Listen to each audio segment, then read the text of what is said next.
Bien, hemos llegado a nuestro último tema de esta semana, Apocalipsis 17. La razón por la cual he decidido terminar con este capítulo es porque hay mucha especulación en el presente en cuanto a este capítulo específicamente. Hay muchas interpretaciones en la iglesia adventista que yo creo que no están basadas en la palabra profética más segura. Y creo que la razón por la cual se llegan a interpretaciones equivocadas de Apocalipsis 17 es porque se aísla este capítulo de lo que hemos estudiado en el transcurso de la semana.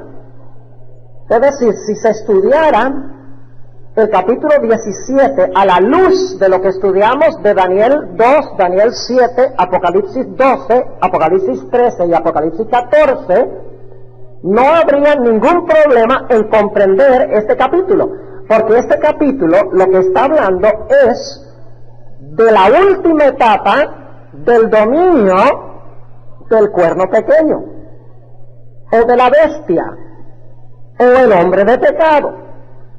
Es decir, nosotros hemos estudiado que hay tres símbolos que representan el mismo poder en la historia. Uno, el cuerno pequeño. Dos, la bestia. Tres, el hombre de pecado. Y esta mañana vamos a completar con el cuarto símbolo, la ramera. Pero vamos a hablar de la ramera en su segunda etapa de dominio, no los 1260 años, sino cuando se le sana la herida de muerte que recibió. Ahora yo pregunto, ¿el cuerno pequeño en su segunda etapa es el último poder que va a dominar el mundo antes de la venida de Cristo? Entonces, Apocalipsis 17 debe tener algo que ver con esa etapa. No puede estar refiriéndose a otra cosa, porque no hay más poderes en las profecías. El último poder que domina es el cuerno pequeño, la bestia, el hombre de pecado. Así que esta ramera, si es la última que gobierna sobre el mundo antes que Cristo venga, tiene que ser lo mismo que el cuerno pequeño, la bestia y el hombre de pecado. No puede ser otro poder. Ahora, vamos a encontrar, me voy a adelantar un poquito para que ustedes vean, porque no solamente este capítulo nos aclara quién es la ramera, sino que nos aclara cuándo es que se va a levantar. Porque dice que la bestia sobre la cual ella está sentada era, y no es, pero será. Se levantará del abismo. ¿Cuántas etapas de vida entonces tiene esta bestia sobre la cual está montada la ramera? No. 2. Etapas de dominio. 2. Se levantará del abismo y en el presente no es. ¿Cuántas etapas? 2. ¿Cuántas etapas tiene el cuerno pequeño? ¿Cuántas etapas tiene la bestia? ¿Cuántas etapas tiene el hombre de pecado? 2. Entonces, ¿cuántas etapas tiene esta ramera dominando la bestia? 2. Está hablando de lo mismo. Pero ahora va a hablar exclusivamente de la última etapa de dominio de este poder. Es decir, estamos ahora mirando en nuestro cuadro donde dice allí, en Apocalipsis 13, la segunda vez que dice bestia, ¿lo ven allí? Ese es cuando se sana la herida mortal. O Apocalipsis 12, cuando el dragón está ¿qué? Airado contra la mujer, los que guardan los mandamientos de Dios y tienen el testimonio de Jesús. Esa es la etapa en la cual nos vamos a enfocar en nuestro estudio de esta mañana. Vamos a Apocalipsis 17 y vamos a cubrir lo más que podamos en el tiempo que tenemos este capítulo tan fascinante de la Escritura. Apocalipsis 17 y el versículo 1. Y vino uno de los 7 ángeles que tenía las 7 copas. ¿Cuáles 7 copas? ¿Qué son esas 7 copas? ¿Qué otro nombre se les da? Las plagas, muy bien, las plagas. Es decir, viene uno de los 7 ángeles que tenía las plagas, ¿verdad? Porque las plagas son enviadas ¿por qué? Cada plaga es enviada por un ángel. Veo que algunos tienen una pregunta como, ¿será eso? Así que vamos a anotarlo. Apocalipsis 15 y el versículo 1 dice, y vi otra señal en el cielo grande y admirable, que eran 7 ángeles que tenían las 7 plagas postreras. ¿Está claro? Es decir, cada uno de esos 7 ángeles tiene para derramar ¿una qué? Una plaga. Ahora, aquí viene la pregunta clave. Dice que vino uno de los 7 ángeles que tenía las plagas. ¿Cuál? ¿Cuál de los 7? Interesante, pues dice que es uno. Debe ser uno de los 7, uno que tiene una de las 7 plagas. La pregunta es, ¿cuál de los ángeles que tiene las 7 plagas es este? Y en un momento nos vamos a dar cuenta. Y habló conmigo diciéndome, ven acá y te mostraré la condenación de la grande ramera. ¿Qué representa una ramera en la Escritura? ¿Qué representa primero una mujer? ¿Qué representa una mujer? La iglesia. ¿Qué representa una mujer ramera? Una iglesia que apóstata. Y ustedes dicen, bueno, ¿cómo sabemos eso? Vuelvan conmigo un momentico a Ezequiel 16. ¿Saben ustedes en el Antiguo Testamento a quién llama Dios ramera? Casi en todos los casos, casi 100% de los casos, ¿a quién llama Dios ramera? A los filisteos, a los medopersas, a los griegos. ¿Quién es la ramera en el Antiguo Testamento? El pueblo apóstata de Israel, el pueblo profeso de Dios, los que profesan ser el pueblo verdadero de Dios. Ezequiel 16 nos da un ejemplo de esto. Note lo que dice en el versículo 14. Dice, y salióte nombradía entre las gentes a causa de tu hermosura. Está comparando a Israel con una mujer. Porque era perfecta a causa de mi hermosura que yo puse sobre ti, dice el Señor Jehová. ¿Por qué era hermosa? Por la belleza que Dios puso sobre ella. Así que ella no puede decir, qué linda soy. Tenía que decir, qué lindo es el Dios que me hizo linda. Versículo 15, mas confiaste en tu hermosura. ¿Y luego qué dice? No olvides esa palabra. ¿Y qué? Prostituiste. Aquí dice fornicaste. A causa de tu nombradía y derramaste tus fornicaciones a cuantos pasaron. Suya eras. ¿Qué está haciendo Israel? Le está jugando sucio a Dios. Como dice el pastor Bloch, se cayó del 7º piso. El mandamiento que dice no cometerás adulterio. ¿Con quién debería haber estado casado Israel? Solo con Dios. ¿Y qué hizo? Se mezcló con las naciones. Así, el pueblo que profesaba ser de Dios se convirtió en un pueblo adúltero. Qué bárbaro que Dios llame a su propio pueblo adúltero, porque han asimilado las prácticas de las naciones. Un poquito más adelante en este capítulo, dice, versículo 32, versículo 30, cuán inconstante es tu corazón, dice el Señor Jehová, habiendo hecho todas estas cosas, obras de una poderosa ¿qué? En Apocalipsis 17 dice que es una gran ramera. Versículo 32, sino como mujer adúltera, por cuanto que en lugar de su marido recibe ¿a qué? A ajenos.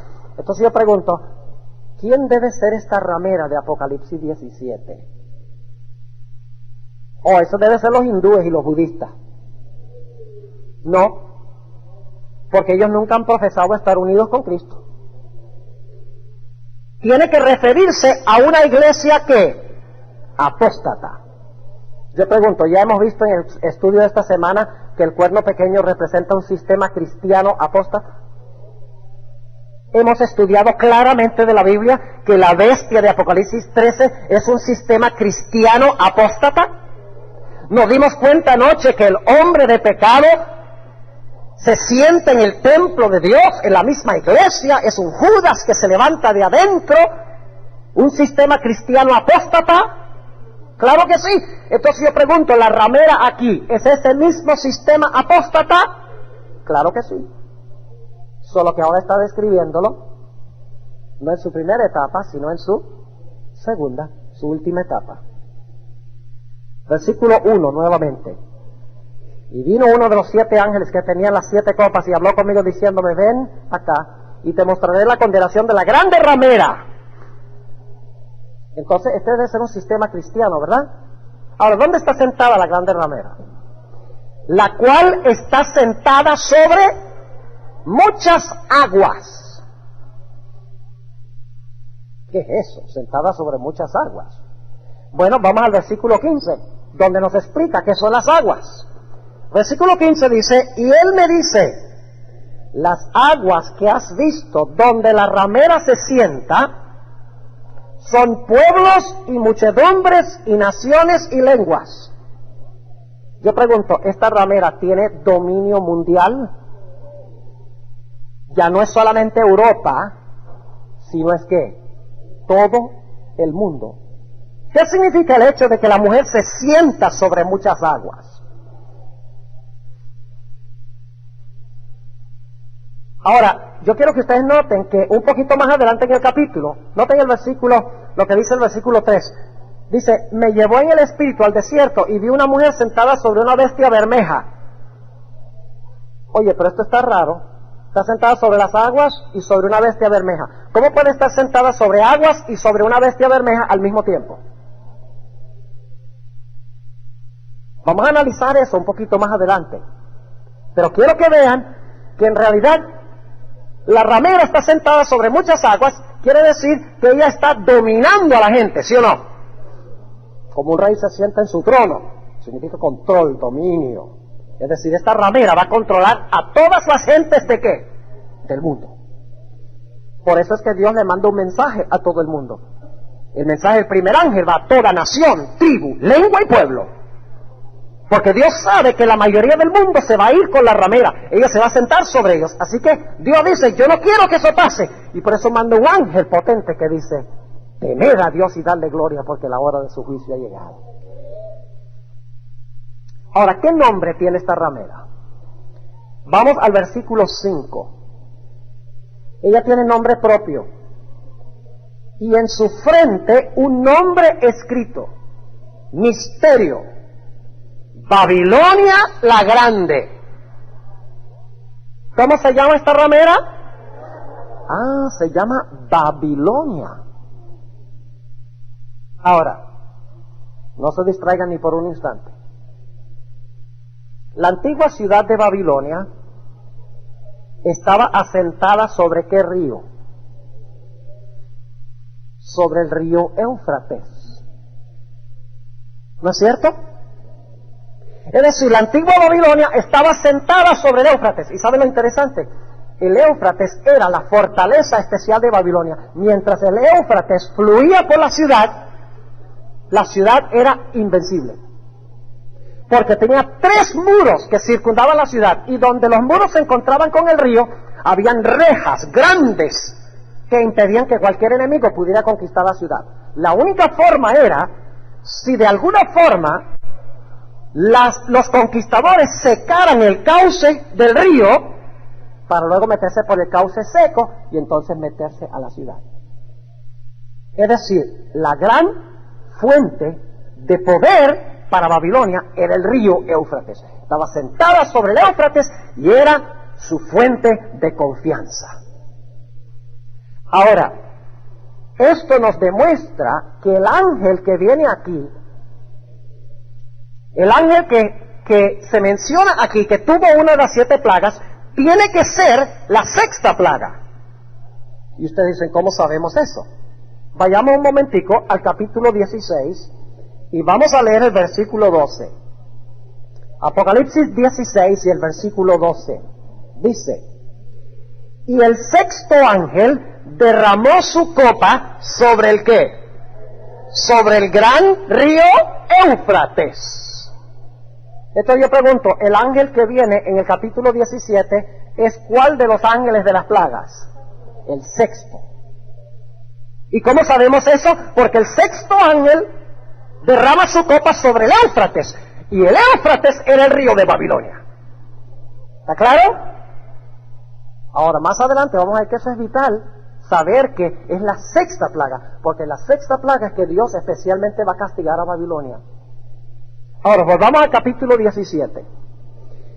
Dice en el versículo 1, vi uno de los 7 ángeles que tenía 7 copas, es el sexto ángel, según hemos visto, que habló conmigo diciéndome, ven acá y te mostraré la condenación de la grande ramera. La grande ramera es la iglesia apóstata, que profesa a Cristo, pero que ha apostatado, la cual está sentada sobre muchas aguas, que son muchedumbres, naciones, gentes y pueblos, domina sobre todo el mundo. Y ahora noten el versículo 2. ¿Debería estar casada con quién? Con Cristo. Voy a preguntarles, ¿quién es el que trae las almas a la iglesia? Cristo. ¿Y quién es el que las mantiene en la iglesia? Pero ¿qué hace este sistema? Con la gente que no quiere entrar, ¿qué hace? Ya lo hemos estudiado. Le dice al poder civil, ¿qué cosa? Acábalo. No quiere ser de la iglesia. Y si es una persona que está dentro, que quiere salirse, ¿qué dice? Mátalo. Acábalo. Es decir, usa el poder civil para castigar a todos los que no están de acuerdo con ella. Aquí encontramos ese hecho, en el versículo 2. Con la cual han... ¿qué cosa? Fornicado.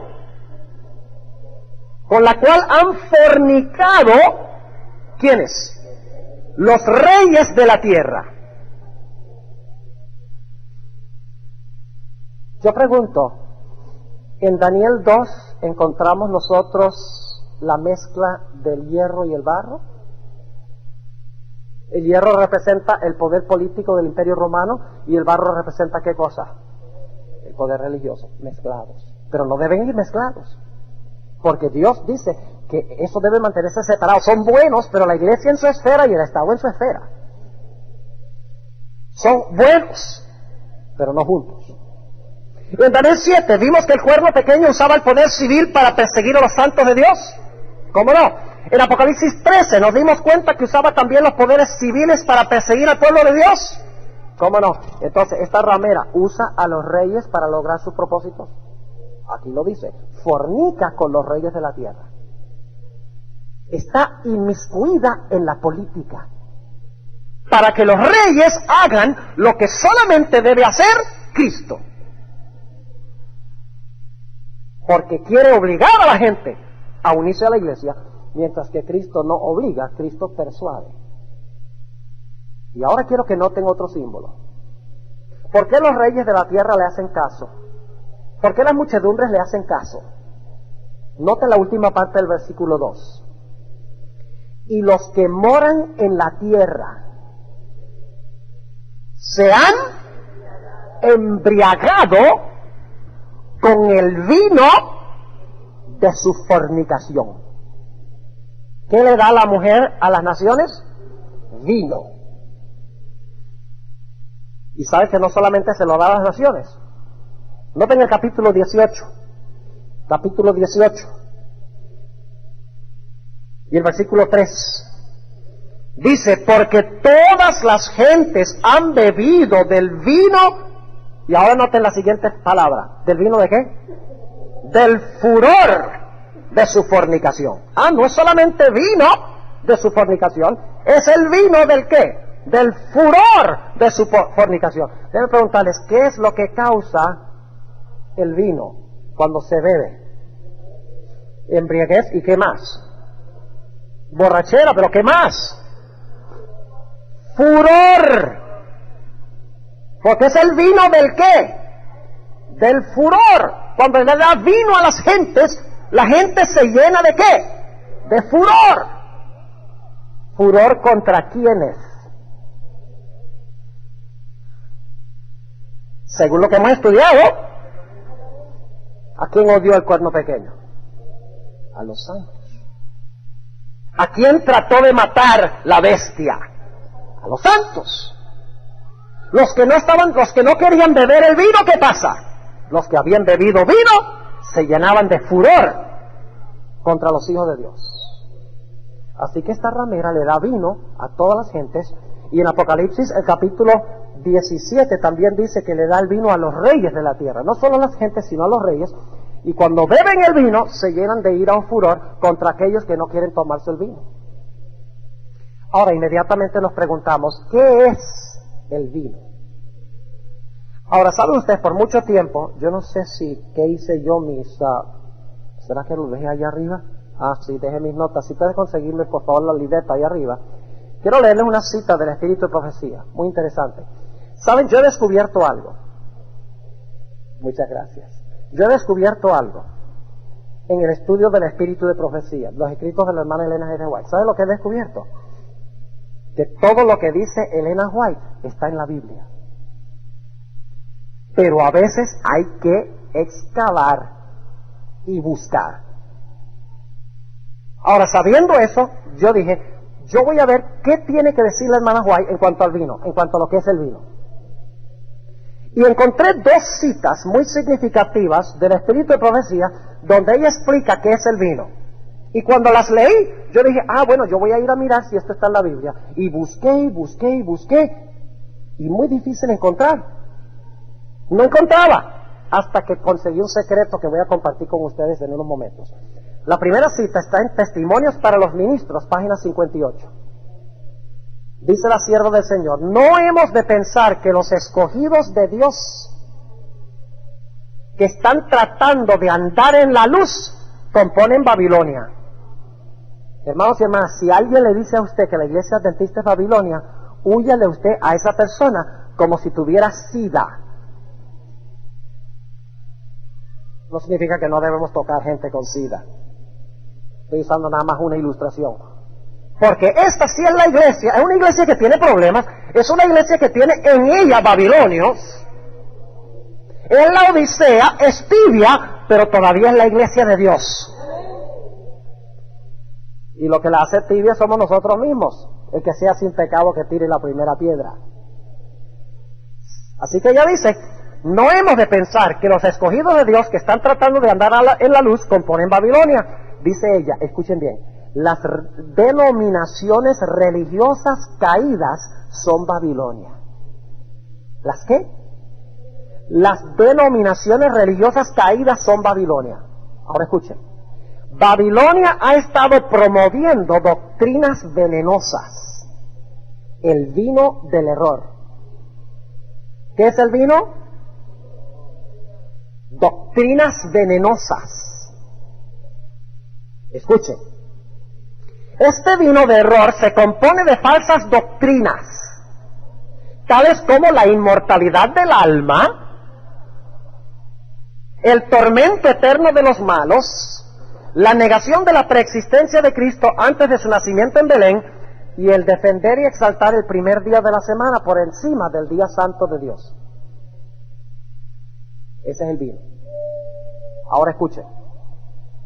Estos errores y otros similares son presentados al mundo por las diversas iglesias. Fíjense cómo entiende la hermana White, la ramera dándole el vino a las naciones. Dice, estos errores y otros similares son presentados al mundo por las diversas iglesias. Y ustedes, iglesias cristianas, pastor, ¿cómo así? Claro, porque en el Antiguo Testamento la ramera es el pueblo de Dios. Y así se cumple el pasaje que dice, porque todas las gentes han bebido del vino del furor de su fornicación. Un furor es lo que producen falsas doctrinas. Y cuando los reyes y presidentes beben de este vino del furor de su fornicación, resultan movidos por la ira contra aquellos que no estarán de acuerdo con las herejías falsas y satánicas que exaltan el descanso espurio e inducen a los hombres a pisotear el monumento conmemorativo de Dios. ¿Contra quiénes se llenan de furor los que beben el vino de falsas doctrinas? Contra aquellos que no quieren beberlo. Ahora, la segunda cita se encuentra en el Conflicto de los Siglos, páginas 439 y 440. Escuchen lo que ella dice. Está hablando de los falsos pastores. Dice, cuando se levantan maestros verdaderos para explicar la palabra de Dios, se levantan también hombres de saber, ministros que profesan comprender las Santas Escrituras para denunciar la sana doctrina como si fuera herejía, alejando así a los que buscan la verdad. Ahora escuchen, si el mundo no estuviese fatalmente embriagado con el vino de Babilonia, multitudes se convencerían y se convertirían por medio del conocimiento de las verdades claras y penetrantes de la palabra de Dios. Pero la fe religiosa aparece tan confusa y discordante que el pueblo no sabe qué creer ni qué aceptar como la verdad. La iglesia es responsable del pecado de la impenitencia del mundo. Así que la sierva del Señor dice que el vino es ¿qué cosa? Falsas doctrinas. Ahora, yo lo que dije, después de leer estas dos citas, lo que me pregunté es, ¿dónde dice la Biblia tal cosa? Y me puse a buscar, busqué en una concordancia la palabra vino. Y leí todas las referencias bíblicas que dicen vino, y ninguna de las referencias que usaban vino decía algo en cuanto a doctrina. Así que yo dije, ¿cómo es que la hermana White? Yo sé que tiene que haber algo en la Biblia de que el vino son falsas enseñanzas, falsas doctrinas, falsas prácticas, pero ¿por qué cuando yo leo todas las veces en la Biblia que aparece la palabra vino, no salgo con nada? Y luego volví a Apocalipsis 17 y leí con más cuidado el pasaje. Note lo que dice en el versículo 4. Y la mujer estaba vestida de púrpura y de escarlata. Interesantes esos colores, ¿verdad?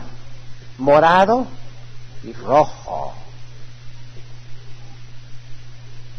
Interesante, si ustedes conocen cuál iglesia está hablando esto. Son los colores predilectos. Y dorada con oro y adornada de piedras preciosas y de perlas. Es una mujer muy rica, ¿verdad? Una iglesia muy rica. Ahora noten, teniendo un ¿qué? Un cáliz de oro en su mano. Ahora pregunto, ¿qué es lo que tiene el cáliz? Vino. Ah, el vino que ella le da a las naciones ¿está dónde? Ah, está en el cáliz. Pero quiero que noten cómo se describe el vino que está en el cáliz. Sigue diciendo en el versículo 4, teniendo un cáliz de oro en su mano, lleno de ¿qué? De abominaciones. Yo dije, entonces el vino son sus abominaciones. Entonces se me ocurrió, busquemos en la concordancia la palabra abominación, porque es lo mismo que el vino. Y cuando hice eso, descubrí algo tremendo. Y no puedo leer todos los textos, vamos a poner allí en la pantalla. Si alguien está interesado, usted me da un papelito con su nombre y dirección. Yo con mucho gusto le mando un trabajo que escribí que se llama ¿Qué es el vino de Babilonia? Tiene 4 páginas bien intensas con todos los versículos. No puedo leer esos versículos ahora. Quiero es que capten la perspectiva global, tengan la idea completa de Apocalipsis 17. Luego usted puede entonces buscar los versículos y llenar algunos detalles que no vamos a alcanzar a cubrir. En la Biblia, la palabra abominación o abominaciones se refiere siempre a enseñanzas falsas o a prácticas apóstatas. Aquí tienen una lista parcial de lo que la Biblia llama abominaciones. ¿Y qué es lo que tiene la ramera en su copa? ¿Qué tiene? Vino. ¿Y qué es el vino? Sus abominaciones. Así que vino y abominaciones son intercambiables, porque tiene el vino de abominaciones en la copa. Así que, ¿qué son las abominaciones? Número 1, inclinarse ante ídolos. Se llama en la Biblia abominación. Hay que buscar una iglesia que tiene ídolos. Cristiana. Ya hemos visto, es el mismo sistema. 2, prácticas espiritistas. ¿Sobre qué se basa el espiritismo? ¿Sobre qué falsa doctrina especialmente? sobre la idea de que los muertos todos saben. La Biblia dice que los vivos saben que han de morir, mas los muertos nada saben. Los muertos están muertos, incluyendo San Agustín, Santo Tomás de Aquino, y todos los santos de la Iglesia Católica están muertos. Entonces, ¿por qué la gente le ora a los santos que murieron? Espiritismo. 3. Rechazar la ley. Dice que el que tapa sus oídos para no oír la ley, su oración es abominación a Jehová. Así que, ¿qué diríamos de esas iglesias que dicen que la ley fue clavada en la cruz? Que el cristiano no tiene que guardar la ley, que no estamos bajo la ley sino bajo la gracia. Aleluya, sí estamos bajo la gracia, pero el apóstol Pablo dice, luego pecaremos porque no estamos bajo la ley sino bajo la gracia. En ninguna manera, porque si hemos muerto al pecado, ¿cómo vamos aún a vivir en él? Rechazar la ley. Yo pregunto, ¿el cuerno pequeño pensó que podía cambiar la ley? Número 4, fornicación o adulterio. Se llama abominación. ¿Está eso en Apocalipsis 17?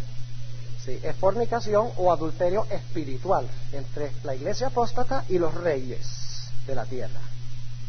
Número 5, justificación por obras. La Biblia dice que el que cree que se justifica a sí mismo por lo que hace, por sus obras, eso es abominación. Y si ustedes miran a esta iglesia, es una iglesia que se enfoca extremadamente ¿en qué? En las obras, en los peregrinajes. ¿Saben ustedes que yo, en la ciudad de Bogotá, hay un cerro, el Cerro Monserrate? ¿Hay alguien aquí que es colombiano? ¿Han estado en Bogotá? Sí. Hay un cerro que se llama Monserrate allá. Tiene un teleférico que sube hasta arriba. Y arriba, cuando uno llega, hay un lugar a donde se encuentran placas de gente que le hicieron votos a la Virgen para que le contestara ciertos pedidos. ¿Y saben ustedes cómo mucha de esa gente subió esa montaña? De rodillas, para ganar el favor de la Virgen. Es un sistema que se basa sobre obras para que posiblemente te salves. Por eso es que Martín Lutero dijo, yo era el mejor de todos los monjes, sin embargo no tenía paz, hasta que descubrí a Cristo. Y entonces cuando descubrí a Cristo, las obras venían automáticamente, porque le amaba a Él. Número 6, comer alimentos inmundos es abominación a Jehová. Deuteronomio 14:3. ¿Qué enseñan hoy en día las iglesias en cuanto a comer carne de puerco? Miren, hermanos y hermanas, si ustedes tienen alguna duda de si esa carne es buena para el consumo humano, nada más escuchen: cochino, marrano, puerco. La gente se come un puerco, pero no se come un perro, y el perro es más limpio que el puerco. Así que cualquier iglesia que enseña que eso no interesa lo que tú comas, porque Dios le dijo a Pedro, levántate, mata y come, que sacan eso de contexto y lo violan. Eso no está diciéndole a Pedro que coma animales inmundos, estaba comparando a los gentiles con esos animales inmundos. Claramente en Hechos 11 lo dice. Y cada uno de los textos que se usan mal en el Nuevo Testamento para defender esto, de que se puede comer cualquier cosa, tienen su respuesta si uno los estudia con cuidado. Por ejemplo, donde dice Jesús, no es lo que entra al hombre lo que contamina al hombre, sino lo que sale del hombre. La gente dice, nada de lo que entra me contamina, así que puedo comer de todo. Pero lo que rehúsan aceptar es que Jesús allí no está hablando de la clase de alimentos que comemos, sino que está hablando de comer alimentos sin lavarse ceremonialmente las manos. No está diciendo puedes comer cualquier cosa, lo que está diciendo es que puedes comer sin ceremonialmente antes lavarte las manos. Eso es lo que dice el pasaje. Pero la gente lo tuerce porque dice, a mí me gusta mi chuletica de cochino. Y como les gusta, entonces buscan en la Biblia defender sus prácticas. Ahora, debemos nosotros no comer esas cosas. ¿Saben por qué? Porque nuestro cuerpo es templo del Espíritu Santo. Y cuando nos enfermamos por malos hábitos físicos, le estamos robando al Señor Jesucristo energía y vitalidad para servirle. Ahora, ustedes noten que puse, número 7, derramar sangre inocente. En el Antiguo Testamento se llama una abominación. Y en un momento vamos a ver que esta ramera hace eso. Y finalmente, me da la impresión de que lo puse un poquito más grande, ¿no? Número 8, adorar al Dios Sol. Vamos al Antiguo Testamento. Vamos al libro de Ezequiel. Capítulo 8. Este sí hay que buscarlo. No buscamos todos los textos, pero este hay que leerlo. Ezequiel 8 y el versículo 16. Ahora escuchen bien.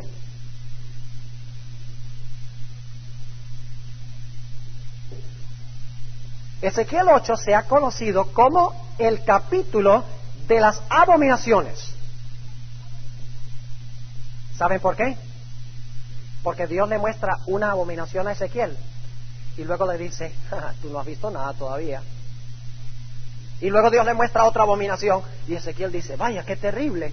Dios le dice, tú no has visto nada todavía. Y luego Dios le muestra otra abominación peor que esa y Ezequiel dice, esta tiene que ser la peor de todas. Dios dice, no, you haven't seen anything yet. Todavía no has visto. Y finalmente Dios culmina la lista de las abominaciones del pueblo de Dios, de los que profesaban ser sus hijos, los que profesaban ser su iglesia. Y noten cuál fue ese gran pecado.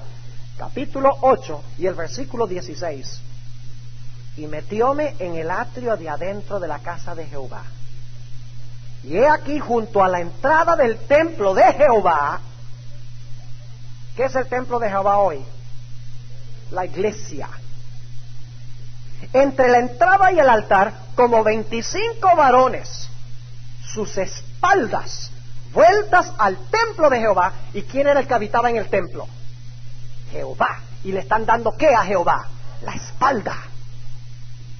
Y sus rostros al oriente, y encorvábanse al nacimiento del sol. ¿Qué hacen los que adoran el sol? Le dan la espalda a Dios.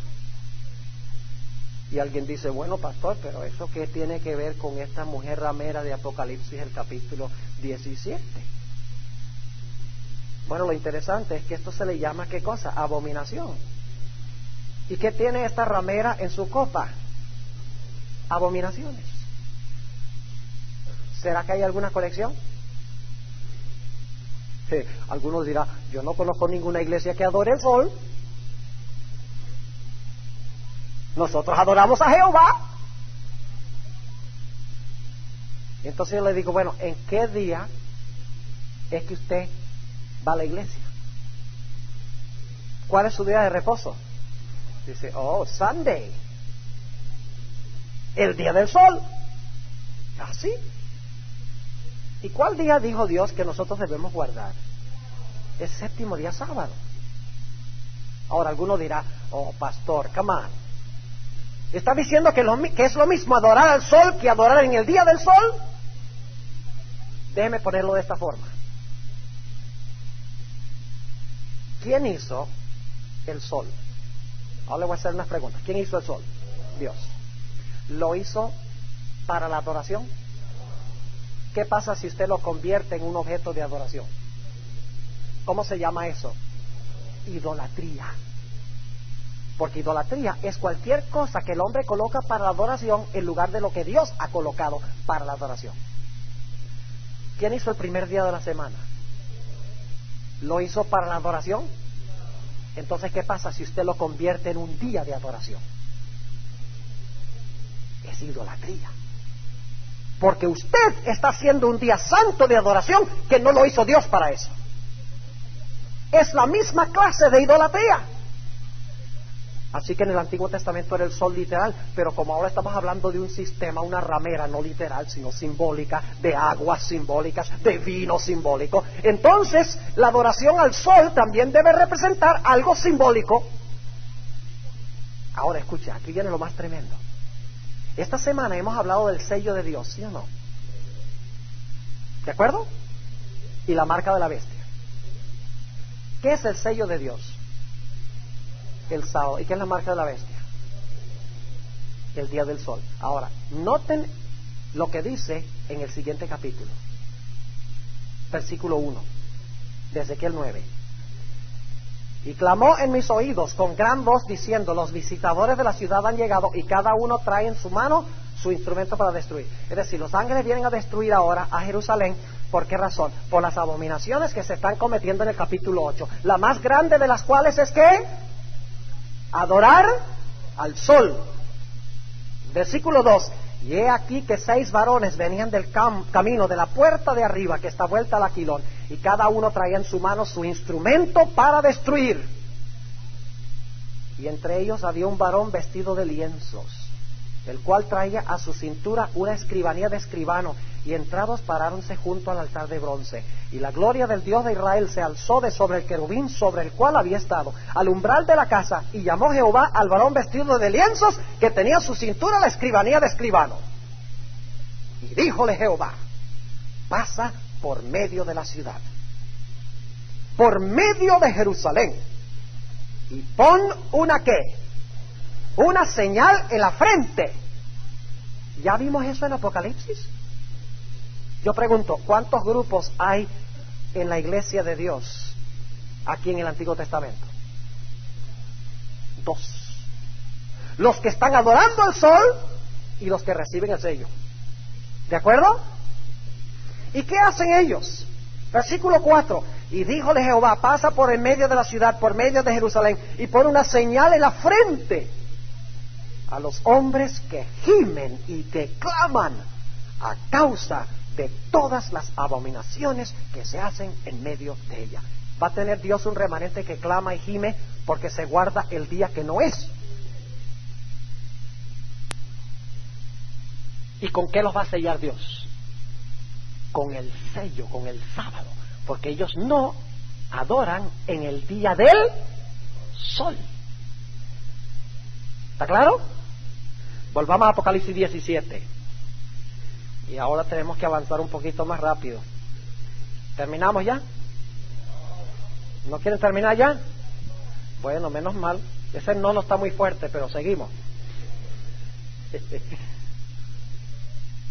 Versículo 3. Me llevó en espíritu al desierto. Vi una mujer sentada sobre una bestia bermeja llena de nombres de blasfemia. Ah, ya vimos eso, ¿no? La bestia de Apocalipsis 13. Y que tenía 7 cabezas y 10 cuernos. La mujer estaba vestida de púrpura y de escarlata y dorada de oro y adornada de piedras preciosas y de perlas, teniendo un cáliz de oro en su mano lleno de abominaciones. Ya hemos notado eso. Y de la suciedad de su fornicación. Fíjense que Dios llama falsas doctrinas suciedad. ¿Ha pensado usted alguna vez que si usted cree una doctrina falsa, que eso es suciedad? ¿Que eso le ensucia la mente? Por ejemplo, la idea de que Cristo clavó la ley en la cruz. Eso va a afectar la forma como usted vive. No es solo cuestión de algo que usted tiene aquí en la cabeza. ¿Afecta la idea de que Cristo guardó la ley por mí y yo no tengo que guardarla? ¿Afecta eso mi conducta? Claro que sí. Hace que el pecado no parezca tan terrible. Y cuando peco, no siento ninguna recriminación de conciencia. Vamos a hablar ahora de Apocalipsis 17:5, a donde se le llama a esta mujer la madre de las rameras y de las fornicaciones de la tierra. ¿Se le llama la qué? Vamos a poner esta transparencia ahora. Se le llama la madre. ¿Cuántos de ustedes conocen una madre que no tiene hijos? ¿Cuántos conocen una madre que nunca tuvo hijos? ¿Puede existir tal cosa? No. Entonces, esta madre debe tener ¿qué? Debe tener hijas. Ahora, yo quiero que ustedes noten que aquí en Apocalipsis 17 tenemos una triple alianza o triple coalición. ¿Recuerdan en Apocalipsis 12 y 13? Vimos 3 poderes, ¿sí o no? Primer poder fue ¿qué cosa? El dragón. Luego el dragón le dio su poder ¿a quién? A la bestia. Y entonces, ¿quién ayudó a la bestia a recuperar su poder? La imagen de la bestia. O la segunda bestia de Apocalipsis 13. ¿Están conmigo todavía? Ahora, en Apocalipsis 17 no se usan los mismos símbolos, no se habla de dragón, bestia y falso profeta, sino que el dragón representa ¿qué cosa? Los reyes. Y yo quiero que ustedes noten la cita del espíritu de profecía nuevamente, que yo leí hace unos momentos. Escuchen lo que ella dice. En Testimonios para los Ministros,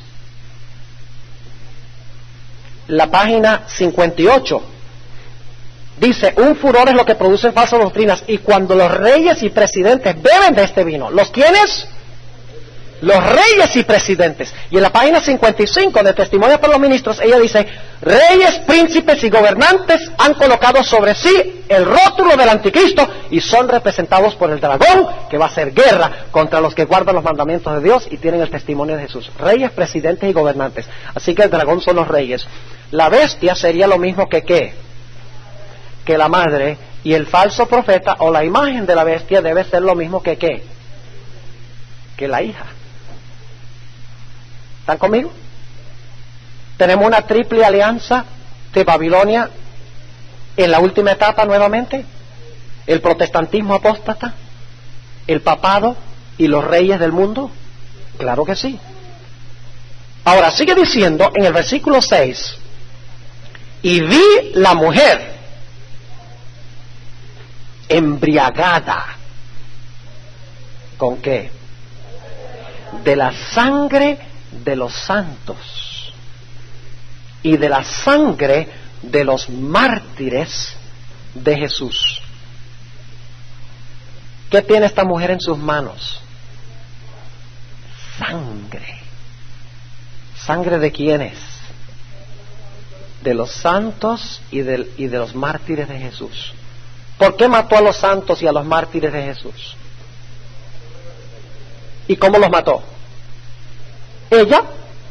Ella salió y les cortó la cabeza. ¿Cómo lo hizo? Sencillamente le dio vino ¿a quiénes? A los reyes. Vino del furor. A las muchedumbres le dio vino del furor. ¿Y qué pasó? Los reyes y las muchedumbres, influenciados por ella, dicen: acabemos con esta gente. Porque ustedes van a encontrar que el papado dice: nosotros, nuestra iglesia, nunca ha matado a nadie. Aunque ahora Juan Pablo II está empezando a admitir que la Inquisición sí murieron mucha gente inocente. Pero dicen: técnicamente no fue la iglesia. Dice: fueron los poderes civiles. Sí, pero ¿por qué los poderes civiles los mataban? Porque la iglesia le decía a los inquisidores, le decía: mire, este individuo es un judío, no quiere aceptar el cristianismo. O este individuo es un musulmán, no quiere aceptar el cristianismo, no quiere unirse a la iglesia, se opone a la iglesia. Entonces, ¿qué vamos a hacer nosotros? De pronto este individuo está en la iglesia, empieza a estudiar con otros, y otros se vuelven musulmanes, y empezamos a perder miembros. Otros se vuelven judíos. La iglesia no puede existir así. Así que le decían al magistrado, le decían al inquisidor: ustedes deben examinar a este, y si lo hallan culpable, hay que liquidarlo. ¿Cómo liquidaba la ramera a la gente?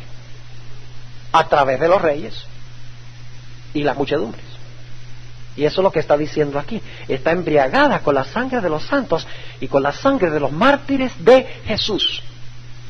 Ahora, ¿saben lo interesante? Algunos dicen que los cristianos, ¿no creen ustedes que los mártires de Jesús fueron cristianos? Pues si no fueran cristianos no serían mártires de Jesús. Entonces yo pregunto, cuando esta ramera gobierne durante la tribulación, ¿el pueblo de Dios todavía va a estar en la tierra? ¿O será que fue raptado secretamente? Porque dice que está untada la sangre de los mártires. Debe ser que en el periodo de tribulación ella estuvo matando a los hijos de Dios antes de cerrarse la puerta de la gracia, dicho sea de paso.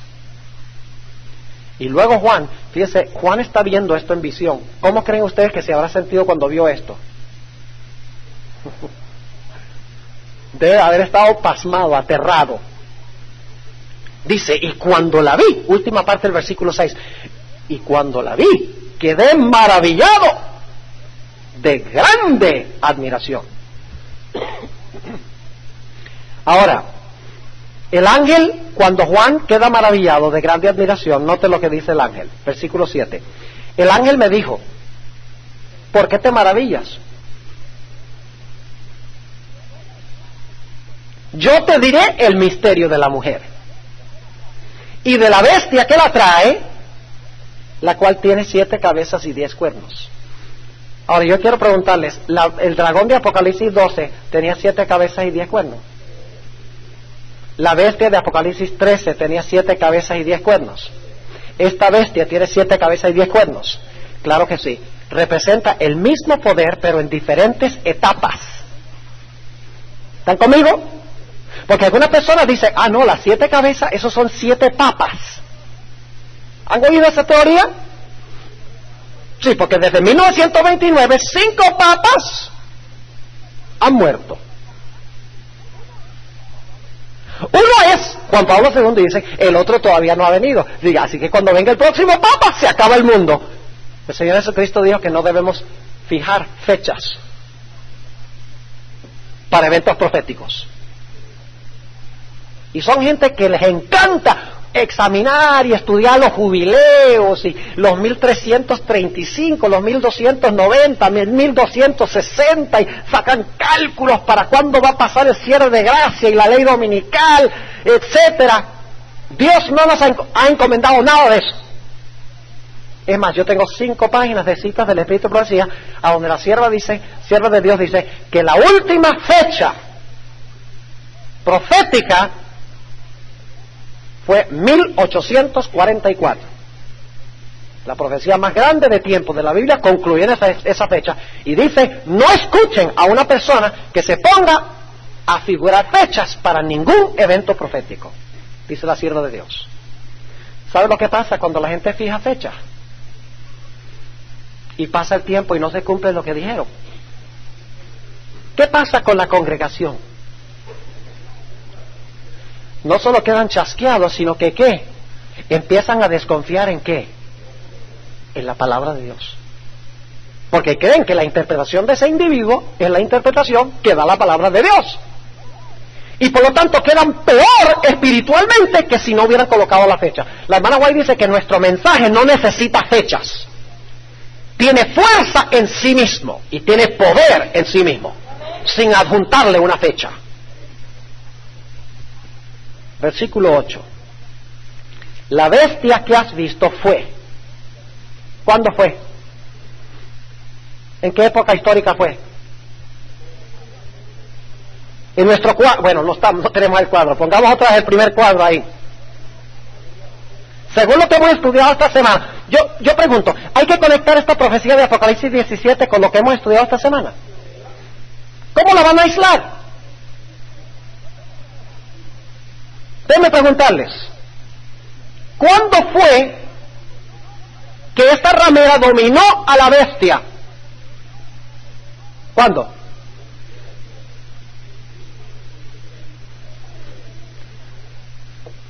¿De qué fecha a qué fecha? A ver. Fue del 538 a 1798. Y luego dice, y no es. Está persiguiendo la bestia, porque la bestia aquí, la ramera y la bestia son dos cosas. La ramera es la iglesia apóstata con sus hijas. La bestia en sí representa los gobiernos civiles del mundo que persiguen. Es decir, ella está montada en la bestia, y las muchedumbres y las gentes, y los reyes están haciendo lo que ella dice. Así que cuando la cabeza hace lo que ella dice, hay persecución. Ahora, aquí dice que fue 1260 años. Y no es.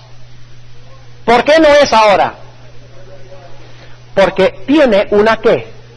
Una herida mortal. Ahora, vayamos un momentico a la parte final del versículo 8. Aquí dice en Apocalipsis que no es, aunque es. Sí, ¿cómo así que no es, aunque es? Vamos a leerlo. Dice, La bestia que has visto fue y no es. Ah, pero luego dice, ¿y qué? Y ha de subir del abismo. ¿De dónde se levantó la primera bestia de Apocalipsis 13? Del mar. ¿De dónde se levantó la segunda bestia de Apocalipsis 13? ¿De dónde se levanta esta? Del abismo. Ahora escuchen lo que les voy a decir. Esta palabra abismo en la Biblia, en varios textos se refiere al lugar a donde son sepultados los muertos. El abismo es el lugar donde van los muertos. Quiere decir que esta bestia, si ha de subir del abismo, es porque estuvo muerta. ¿Me están siguiendo o no? Fue 1260 años. No es porque fue herida de qué? De muerte. Y luego sigue diciendo en el versículo 8, la bestia que has visto fue y no es, y ha de subir del abismo, y ha de ir a qué. ¿Cómo es un nombre que se le da al hombre de pecado? ¿El hijo de qué? De perdición. Y los moradores de la tierra, cuyos nombres no están escritos en el libro de la vida desde la fundación del mundo, se maravillarán viendo la bestia que era y no es, aunque es. Sí, ¿cómo algo puede no ser y ser? ¿En qué sentido es que el papado hoy no es? Pero es. Es, pero no en el mismo sentido de los 1260 años. Es decir, en ese tiempo tenía poder porque podía emplear ¿qué cosa? Los poderes civiles. Ahora el sistema existe, pero no es la bestia, porque este poder no puede perseguir. ¿Están conmigo o no?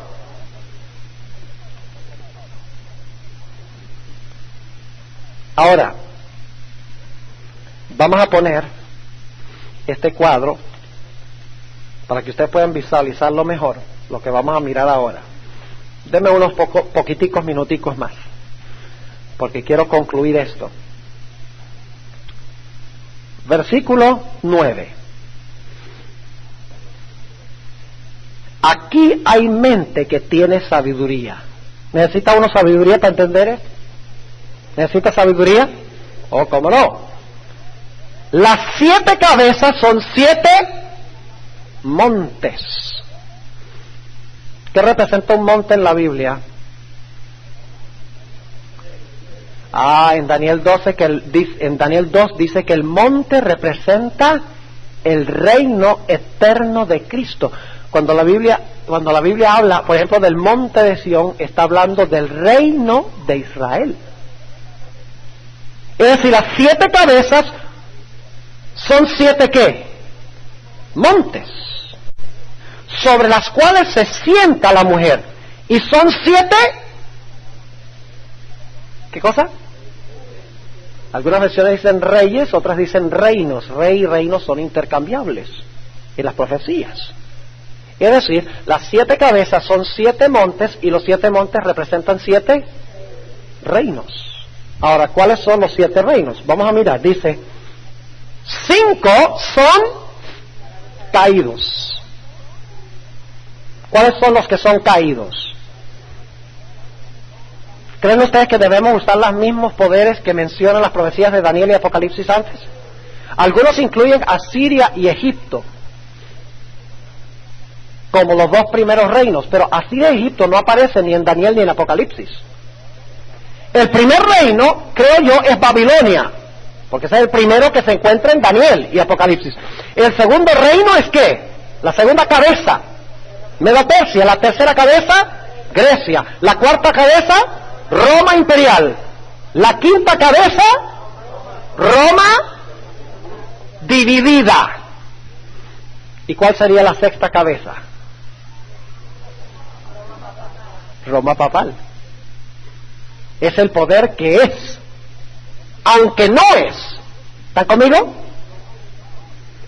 Y yo pregunto, ¿qué sería la séptima cabeza?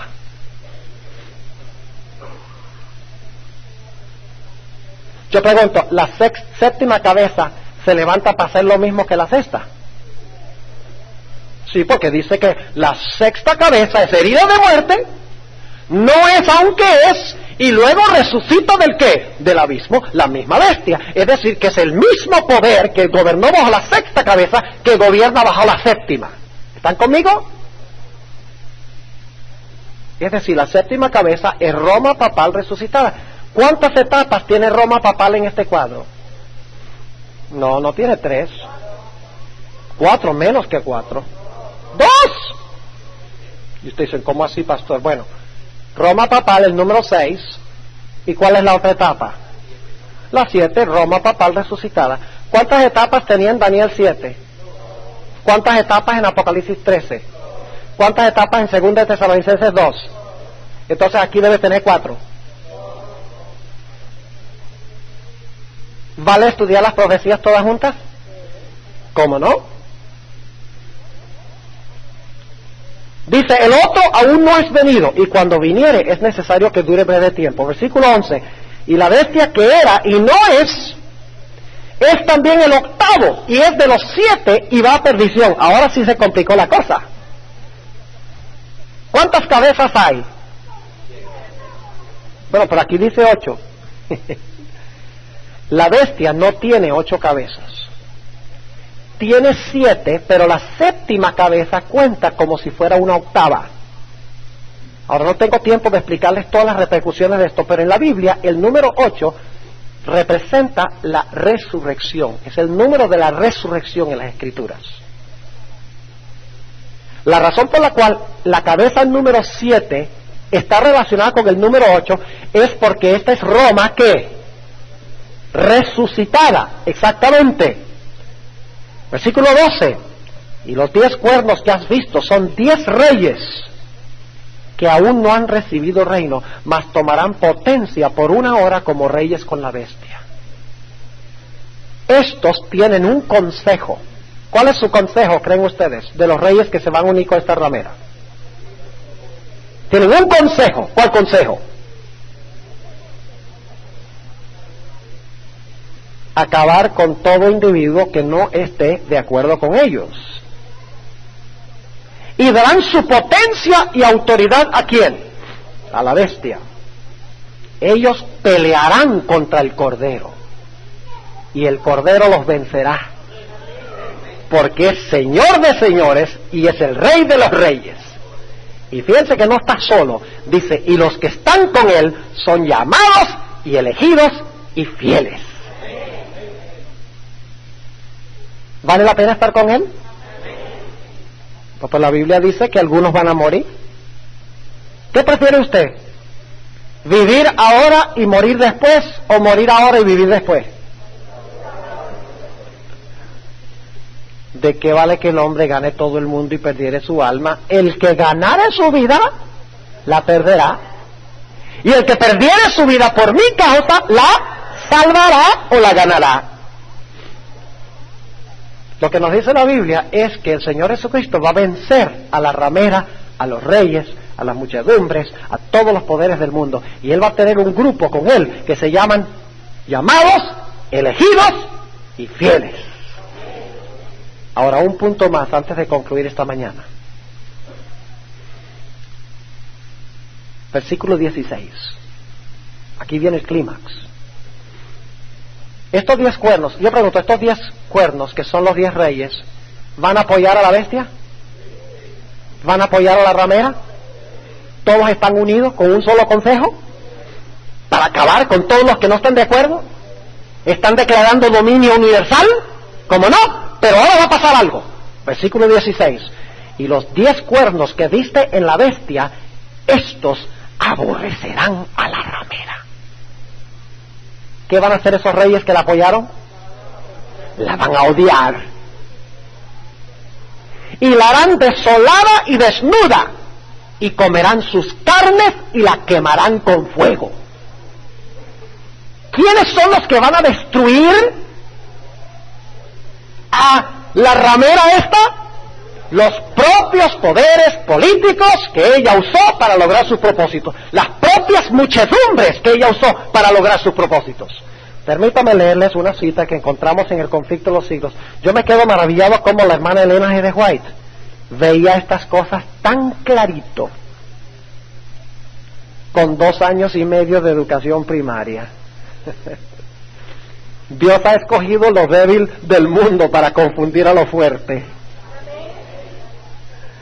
Ha escogido lo ignorante del mundo para confundir a los sabios. Porque algunos dicen, ella, ¿cuántos doctorados tenía? Bueno, no tenía sino 2 años y medio de educación primaria. ¡Ah! ¿Qué me va a enseñar a mí si yo tengo un doctorado de Harvard? Pues la hermana White tenía un doctorado honoris causa, conferido por la Universidad del Cielo. Note lo que dice la sierva de Dios.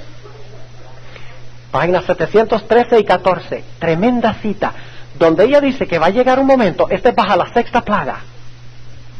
¿Qué pasa con el Éufrates bajo la 6ª plaga? Se seca. ¿Qué son las aguas del Éufrates? Escuchen, muchedumbres, naciones, lenguas y pueblos, sobre las cuales se sienta ¿quién? La ramera. ¿Qué van a pasar con esas aguas? Se le van a secar a la ramera y luego la van a ahogar, igual que a orillas del Mar Rojo. Esa será mi última ilustración, pero leamos aquí primero, páginas 713 y 14. Habla la hermana White de la 6ª plaga, aquí cuando se secan las aguas del Éufrates, cuando los reyes le quitan su apoyo a la ramera, a este falso sistema de religión. Dice, los hombres ven que fueron engañados. Debería haber visto eso antes, ¿sí o no? Si se dejaron engañar, ese es el problema de ellos. Dios les dio la palabra para que no fueran engañados. Los hombres ven que fueron engañados. Se acusan unos a otros de haberse arrastrado mutuamente a la destrucción. Pero todos concuerdan para abrumar a los ministros con la más amarga condenación. ¿A quién van a culpar las muchedumbres? A los ministros, que es otra palabra para pastores. Ser pastor es una tarea solemne. Ay de mí si yo los conduzco a ustedes por un camino que los extravíe de la verdad de Dios, porque la sangre de ustedes va a estar sobre mis manos. Dice, todos concuerdan para abrumar a los ministros con la más amarga condenación. Los pastores infieles profetizaron cosas lisonjeras. ¿Qué significa lisonjeras? Lisonja es mentira. Indujeron a sus oyentes a menospreciar la ley de Dios y a perseguir a los que querían santificarla. Ahora, en su desesperación, estos maestros confiesan ante el mundo su obra de engaño. Dicen, los hemos engañado. Ahora escuchen. Las multitudes se llenan de furor.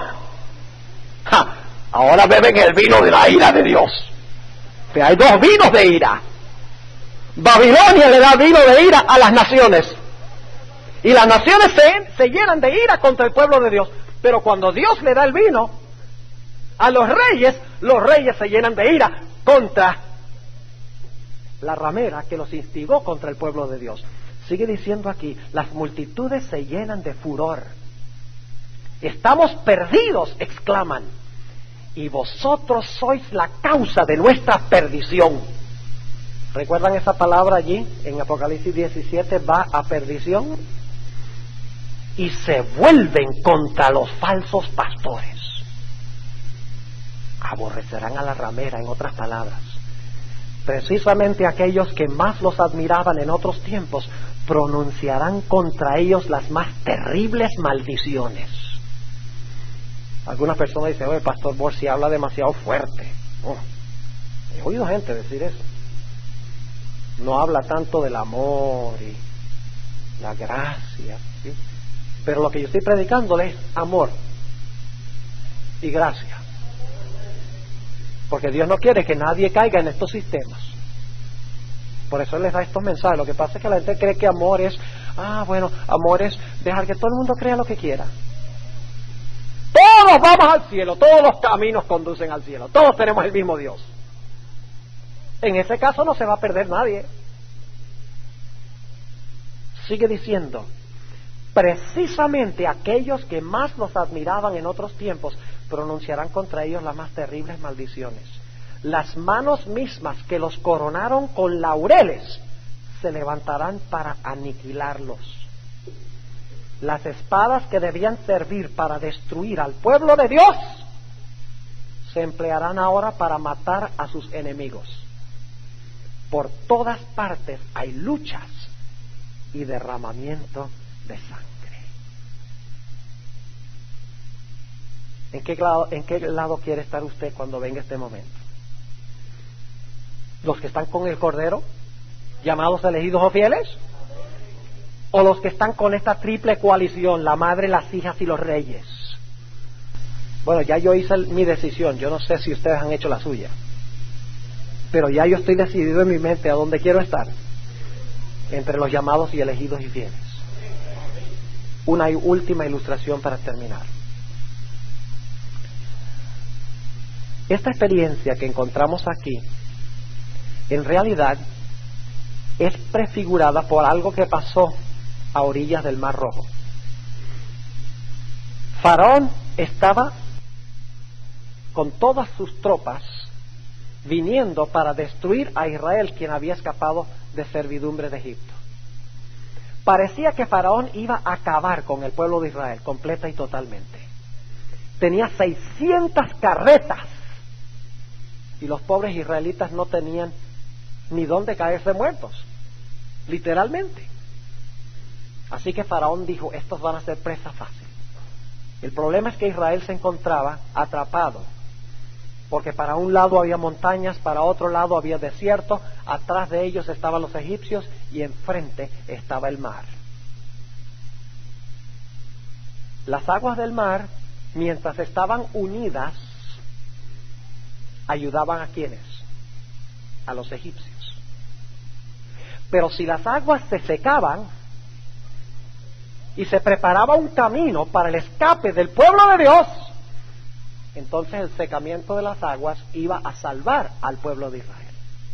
Y ustedes saben qué fue lo que pasó.